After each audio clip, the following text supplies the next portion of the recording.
On 19th August 1993, the 17th Virgin Doctor Who New Adventure was published.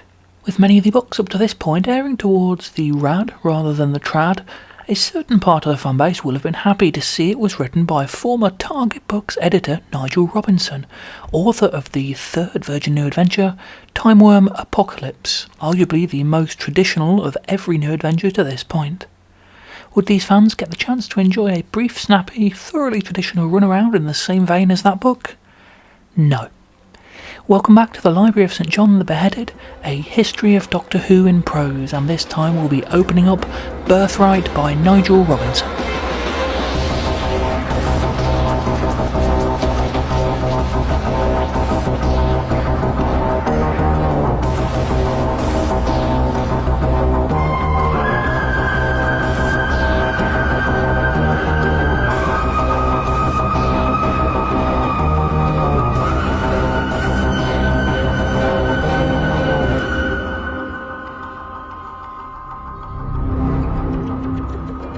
Robinson originally submitted the story in 1991, but with the large number of new authors and developing plots taking precedence, it wouldn't be published for another couple of years. The cover is the best we've had in a long time, and the first since Witchmark not to feature any of the main cast. Those two facts might be related. It really is a tremendous picture, one of my favourites of the entire Virgin Books era. It was later reused to illustrate the loose Ark in Space remake posited in the infamous Leakley Bible, drawn up a year or so later as a starting point for the US 8th Doctor stories. Robinson's plan, when finally commissioned, was to have the story be a Doctor and Benny one. Where it would have fit in, I'm not entirely sure, but this was changed to being an Ace and Benny story for the final version, because you see, this is the first Doctor-lite book. I suppose that kind of makes it the first Doctor-lite story in all of Who, unless you count Mission to the Unknown. Actually, maybe there's a comic like that. I'm completely inexperienced with the comics, but do drop me a comment if you know of one. The novel's prelude, published in Doctor Who magazine 203, however, isn't Doctor-lite. Indeed, he's the main character. He drops Ace off in Africa before going to pick up Victoria, that's second Doctor companion Victoria Waterfield, last seen at the end of Fury of the Deep, to take her back to the 1800s and deal with her father's estate and introduce the Doctor to her Aunt Margaret at the same time. We're back to the complex plate-spinning Doctor once again here. The Doctor had suggested going on a little holiday of his own at the end of the previous book, Shadowmind, and we find out a little more about that here with the opening text reading, "The events of this story are contemporaneous, if such a word can be used to describe the activities of a Time Lord and his companions, with those of the new adventure Iceberg." So effectively we have a companion book followed by a Doctor book.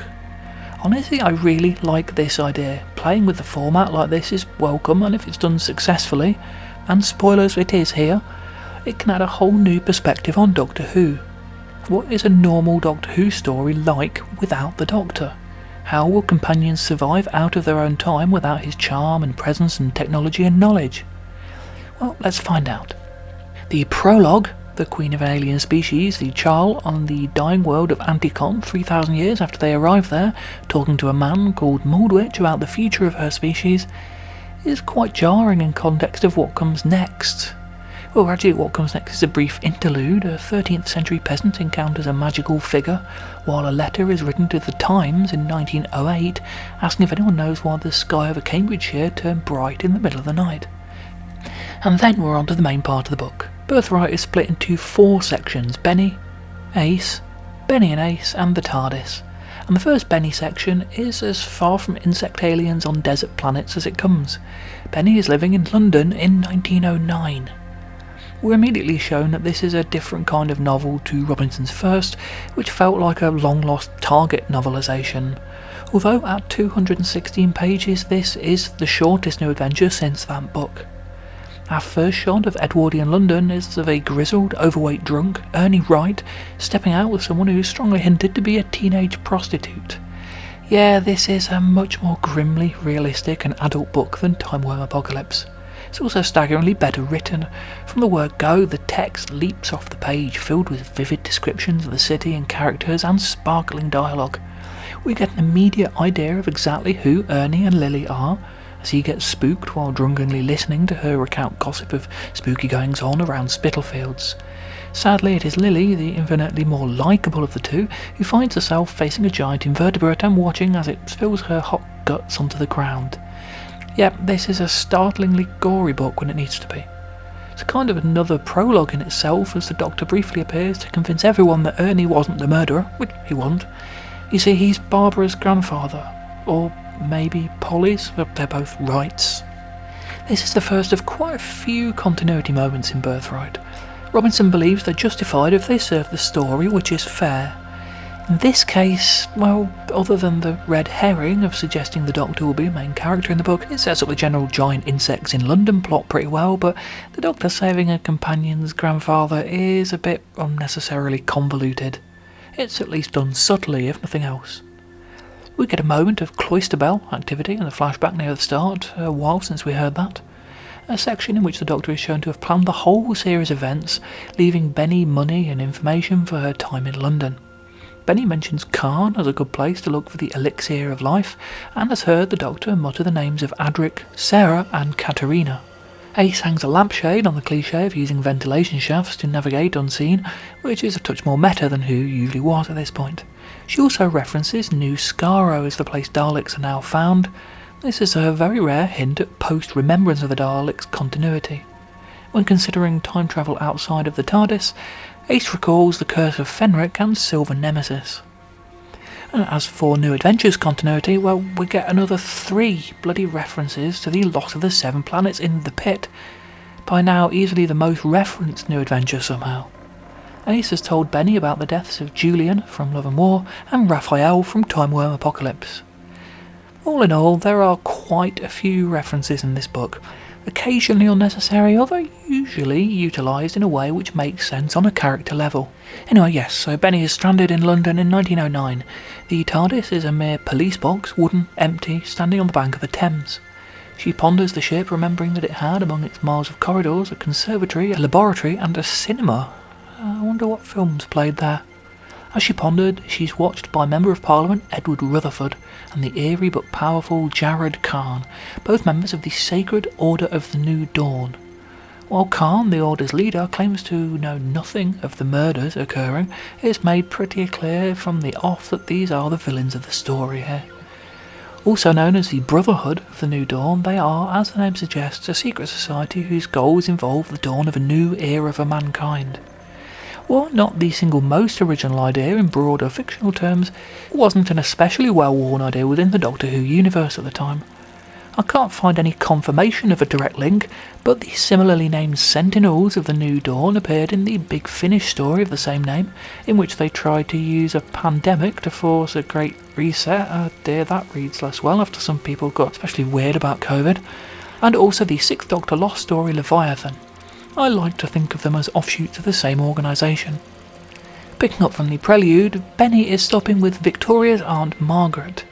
While searching for clues about why she's been left in this time period, she comes across Mikhail Popov, Misha, a Russian whose daughter was one of many murdered in St. Petersburg in exactly the same manner as the prostitutes in London, who is himself looking for answers.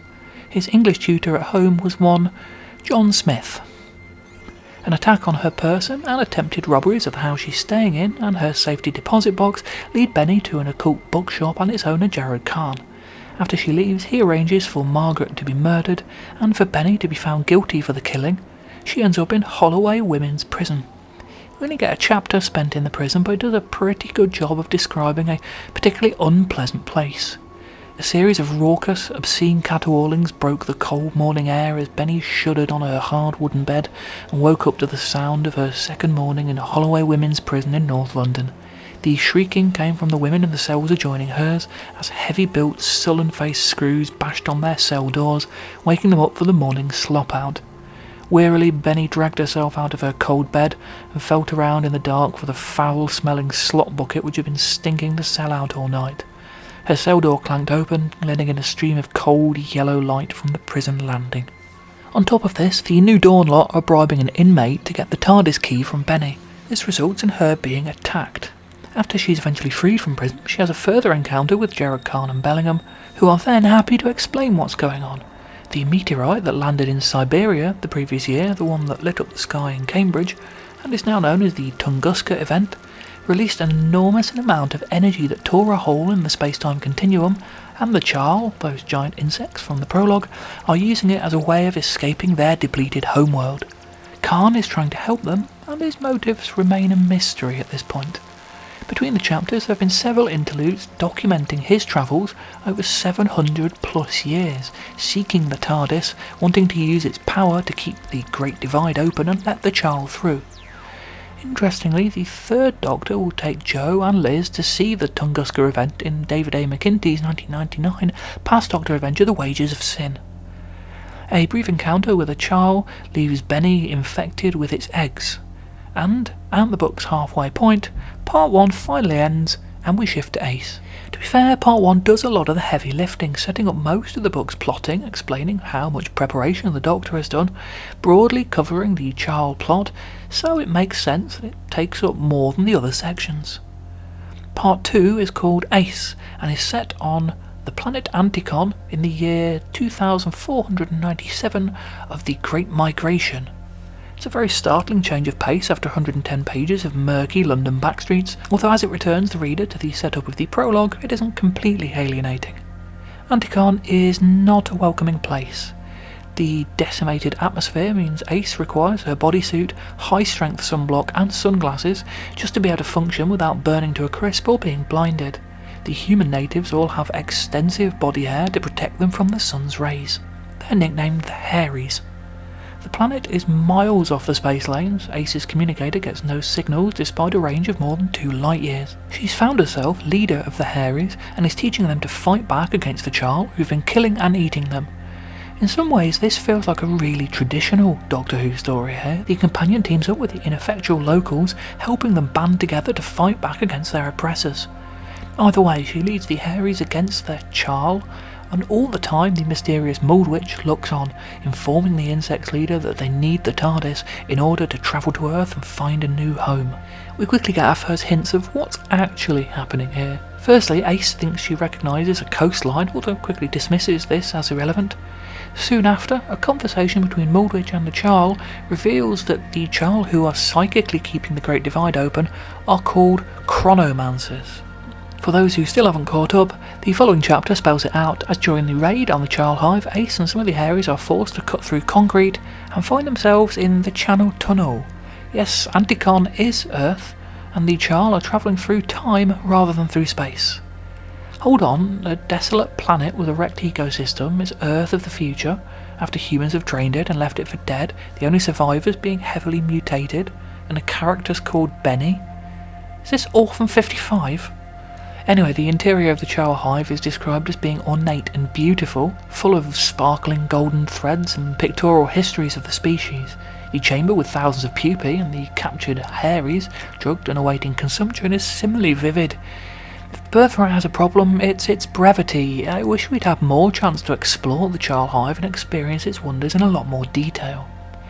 Anyway, Ace uses the Great Divide to head back to London and try and resolve the situation, at which point our stories converge.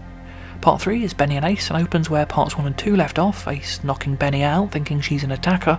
This is the shortest part of the book, basically a prelude to the story's climax. Benny, linked to Khan and the Charl Hive mind via the eggs implanted in her, takes the time vector generator from the safe box and reconnects it to the TARDIS, bringing the ship back to life. The Charl and Mould Witch prepare to invade 20th century London, and Khan absorbs some power from the TARDIS as it begins to revive, eventually merging with the ship. This was his goal all along. It's a pretty good cliffhanger all in all. Part 4 is the TARDIS, and it opens with Benny connecting to the telepathic circuits to help the ship fight off Khan. And hooray, it's time for an abstract dreamscape sequence. This at least has some of the stylistic flair of the Matrix sequences from the TV show.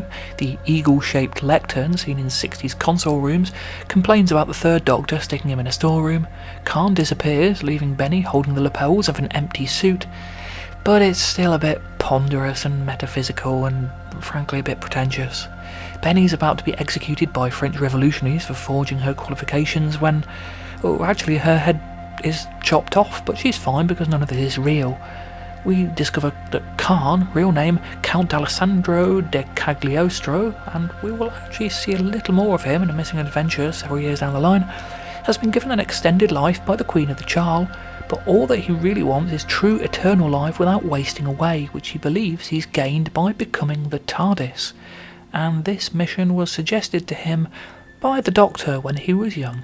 Some of the symbolism is interesting. I like the friendly Khaled mutant as representation of the Doctor's compassion for all life, in reference to the "Do I have the right" speech in Genesis of the Daleks, but mostly it's just gibberish and nonsense, as these sequences tend to be. Vicky, Nissa, Jamie, Perry and Stephen are all referenced, as it becomes a far less successful version of the deconstruction of the Doctor's character that formed the bulk of Time Worm Revelation.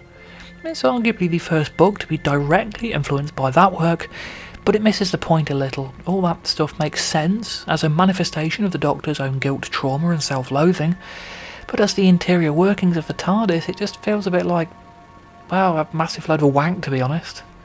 There is a striking image where Khan's life is shown in cinema and he reaches out to the screen and grabs Benny. Probably just a coincidence, but I couldn't help thinking of 15th Doctor story Lux.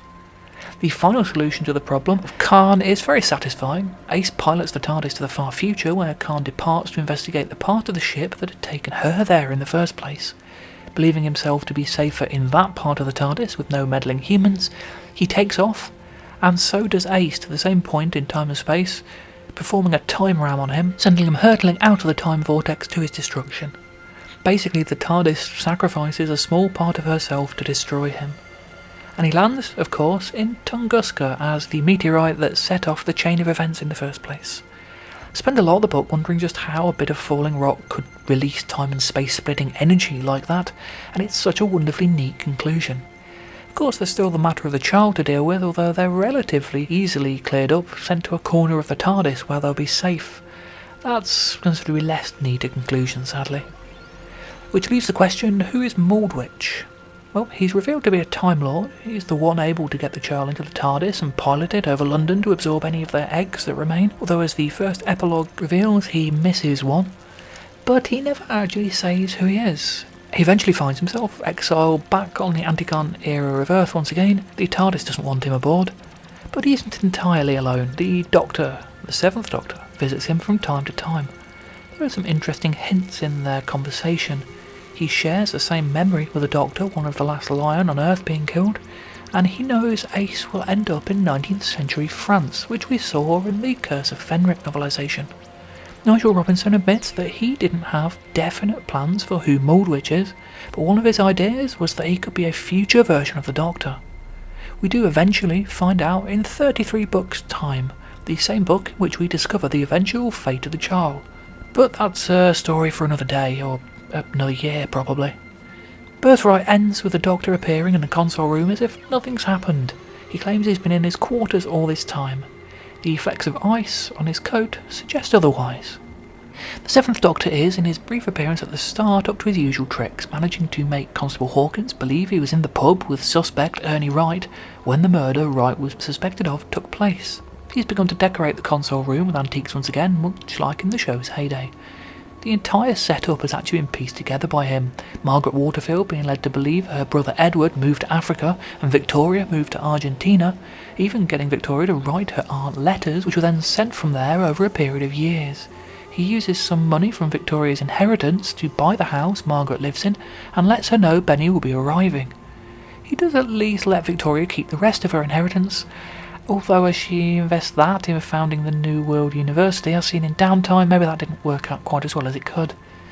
Despite barely being in the book, the Doctor is a big part of its plotting, the chess-playing manipulator at large, leaving a message for Asquith, the Prime Minister of the time, to get Benny out of prison, but ensuring that she stays locked up during a particularly bad killing spree on the streets of the East End. He has a wreath sent to Margaret's funeral. He even arranges for PC Hawkins to be present at the exact point Ace appears in the past, enabling her to pick up the business card that leads her to Benny. When Benny is in the TARDIS metaphysical nonsense land, she sees the Doctor as a giant spider feasting on the limbs of his dead companions.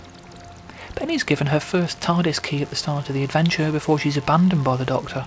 along with a key to the Waterfield house and a key to a London bank where the Doctor has an account, co-signed by Victoria, Susan, Sarah Jane, Mel and, well, Benny, funnily enough. In an attempt at Cockney rhyming slang, she says apples and stairs. I'm not sure if it's meant to be an intentional error or she's trying to be funny. She also tries to fit in with an unconvincing Cockney accent, and anyone who's heard Lisa Bowerman's role as Ellie in Jago and Lightfoot probably has an idea what this sounds like. For me, this is the best Benny novel since her introduction in Love and War, which is a good thing given that she's got a much bigger role than usual. Nigel Robinson writes her like he really gets her as a character, her humour, her impatience, her intelligence. In the parts of the book written from her perspective, you can really feel it's her experiencing things rather than an omniscient author. The wry way which she views the world comes through loud and clear. She also pulls no punches in a fight when needed to, attempting to strangle the bribed inmate Rosa. Lord Bellingham, a particularly obnoxious character, has a feel of her breasts just to show that leching isn't kept exclusively for Ace. Ace herself sulks because she's never been given a TARDIS key. The Doctor suspects her sullen and antagonistic nature at this point is at least partly down to jealousy towards Benny, and indeed when she finds herself alone in the far future, her first thought is that the Doctor has abandoned her to go off with Benny. New Ace is given a slightly different edge, being on her own rather than fighting back against the Doctor and Benny all the time. Here her training and skills are incredibly useful, no doubt why the Doctor sent her to deal with the Jarl, but the result isn't so different to that of a TV companion in a 60s or 70s story, where these normal humans always end up developing remarkable leadership and survival skills. When she arrives in the 20th century, PC Hawkins enjoys the sight of her in a skin-tight combat suit. It's believable, but perhaps the phrase taut, firm thighs and pert breasts stands out as a touch unnecessary. Anyway, Ace does at least use her gun to stun him in response. She claims to have a perfect sense of direction, even in the TARDIS's constantly changing interior. Compared to the previous book's countless typological errors, I only spotted one in Birthright, the unnecessary second out in the sentence. From out of her weapons pouch she drew out the wallet she'd lifted from the police constable's pocket. The swearometer registers a couple of shits, and there's also a direct mention of sex. Birthright is pretty great. It's a very strong mix of rad and trad Who, one which doesn't go all out to break the show's universe or turn it inside out. It's also far from anything that would be shown on screen in the classic series. Giving the companions the opportunity to lead the story is a superb decision, especially in the case of Benny, who really comes to life here for the first time since her introduction. Ace has more to do than simply whine at her crewmates. The number of moments that have been orchestrated by the Doctor is enormous, and it's maybe the best example of this chess-playing incarnation of the character yet, one which adds a lot of complexity to the story without ever making it confusing. London in 1909 is beautifully drawn in one of the most convincing and atmospheric locations of any of the books to date, while guest characters like Misha are likeable and nicely developed. The far future is less successful, with simply less time spent there, and it feels much more traditional, like a mid-60s Terry Nation story has somehow snuck its way into the new adventures, but it just about works. The climax with the TARDIS telepathic circuits is underwhelming, and for me by far the weakest point in an otherwise superb book. Overall though, it's probably my favourite new adventure since Time Worm Revelation. As always, I'm going to end on a few favourite quotations. The great bells of Big Ben tolled the quarter hour as dawn broke over London, the imperial capital of half a planet, centre of the greatest empire the world had ever known. Already people were hurrying off to work, streaming down the arteries of the financial, political and cultural centre of the planet. On the streets of the great city, newfangled omnibuses and motorcars rattled along, startling the horses which drew the carriages and the unwary pedestrian.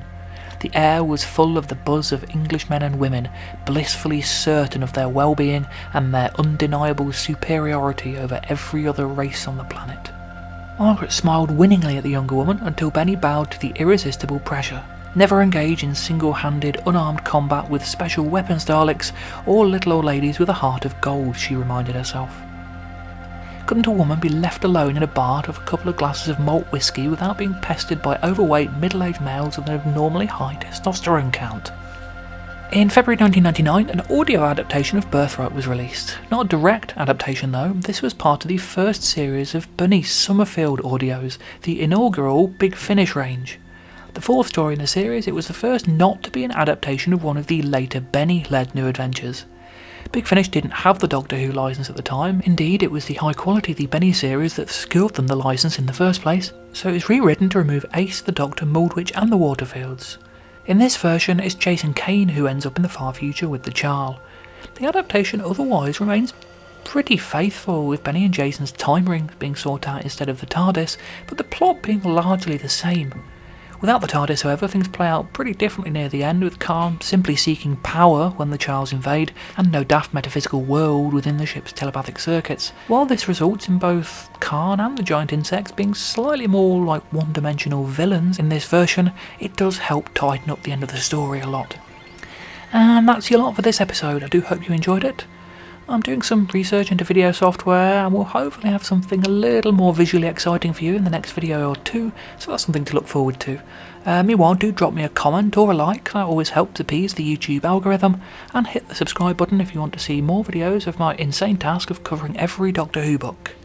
And do please join me next time, in which we'll be discovering just what the Doctor got up to while all this was happening in David Banks's book, Iceberg.